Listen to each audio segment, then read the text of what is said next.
Thank you all for being here. I can tell you that this is an issue that really strikes home with my constituents as they read the alarming statistics and stories, or if they've been personally impacted by a family member or friend who served in the military. So I appreciate all the work that each of the services has done and that the DOD has done as well.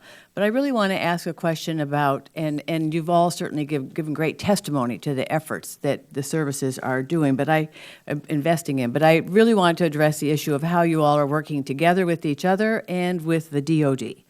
So on September 30th, 2015, the DOD Office of the Inspector General issued a report that states that, quote, DOD lacked a clearly defined governance structure and alignment of responsibilities for the Defense Suicide Prevention Program, unquote.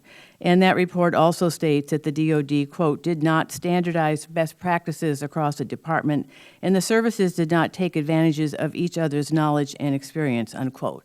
And I know that this is often not unique to suicide prevention. We hear that often in other contexts as well, that you work within your own service and not always across services. So I'd like first Dr. Franklin to address what changes are being made to address these issues, and also if each of you could comment upon how you share best practices and work across the services. So start with you, Dr. Franklin. Sure, certainly. Thank you so much for the question.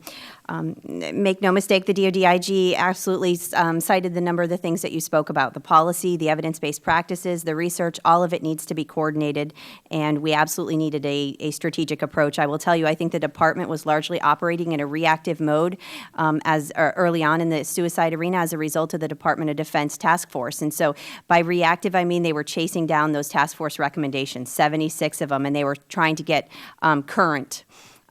Upon completion of that, like many programs, it was an opportunity to take a pause and look at the program and look at the national landscape in the area of suicide prevention, and then determine our own strategy, moving away from task force recommendation mode to a science-based approach based on our current needs and the state of the program. So when I arrived in the office and I did a series of listening sessions with the services, we right away changed our practices. I couldn't be more pleased to tell you that the services meet on a quarterly basis. Their suicide prevention program managers, we've had 2 of those meetings so far. They're 2-day meetings. They share a number of best practices. I could give you examples, and you heard in some of their testimony where some of them are implementing similar tools like the Columbia Suicide Severity Scale or the VA safety planning.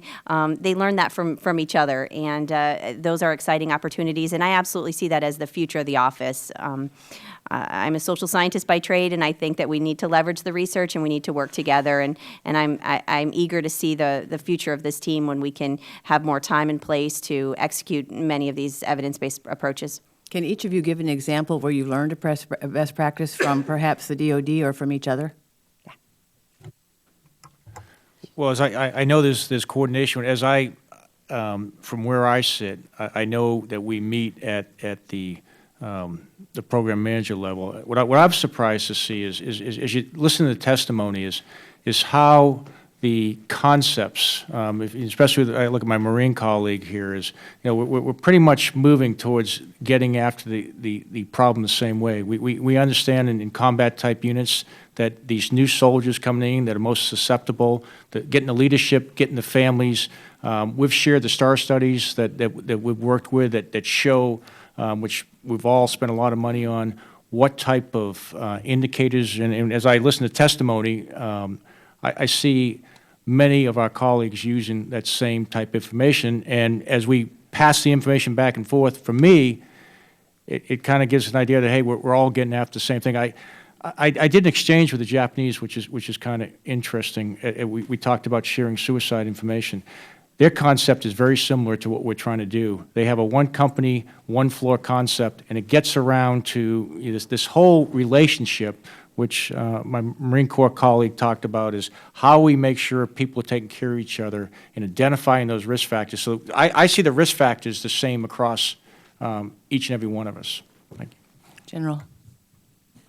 A couple of examples I'll add is we are sharing the data from our research, and I know we've learned a lot from watching and studying the Army's STARS data in terms of resilience and the ability to measure that and predict certain outcomes. I mentioned our Suicide Prevention Summit in the Air Force that occurred 3 weeks ago, and Dr. Franklin was a prominent participant in that.